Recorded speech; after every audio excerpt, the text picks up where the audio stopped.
Ada 9 macam huruf kalimat La ilaha illallah Muhammadur Rasulullah adalah merupakan jalan yang harus ditempuh oleh setiap muslim di dalam menjalankan ibadah kepada Allah dengan cara tahapan sebagai berikut. Pertama, seorang muslim harus bisa berakhlak dengan huruf waw, yaitu wahdatu wujudillah fi qulubi, mengesahkan Allah di dalam hatinya. Bukan berarti Allah menyatu dengan hambanya, atau yang kita kenal di dalam bahasa Jawa dengan istilah manunggaling kaula Gusti.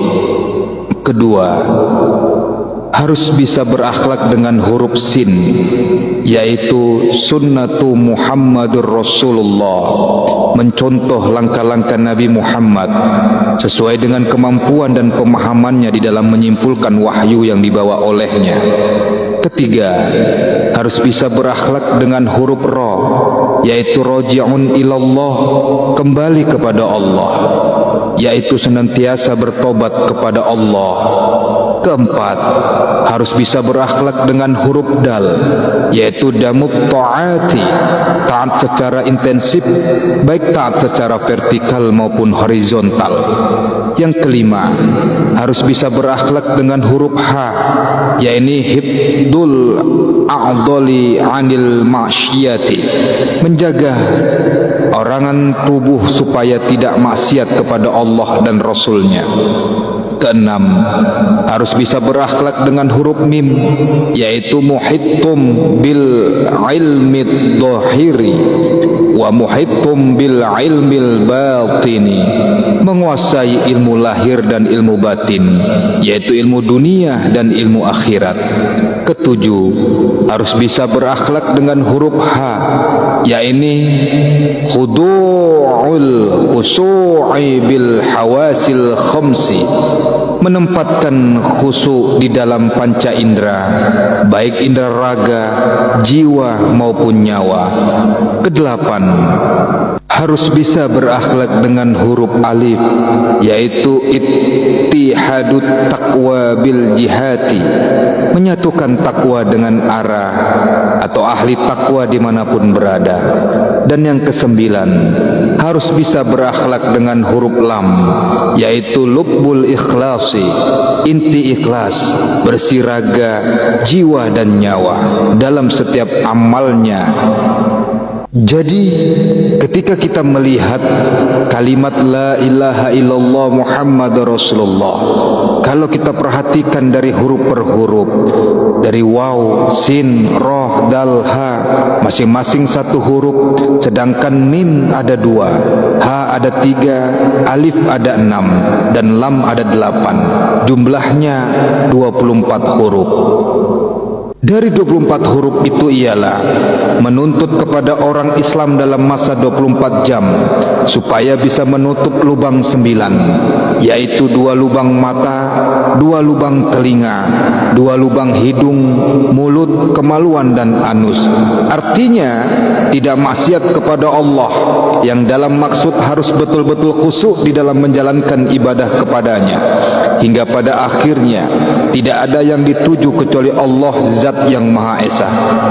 Dan inilah yang dinamakan ngaji menurut falsafah Jawa, bolongan songo dadi siji supaya olih aji saking Allah Zat Maha Siji.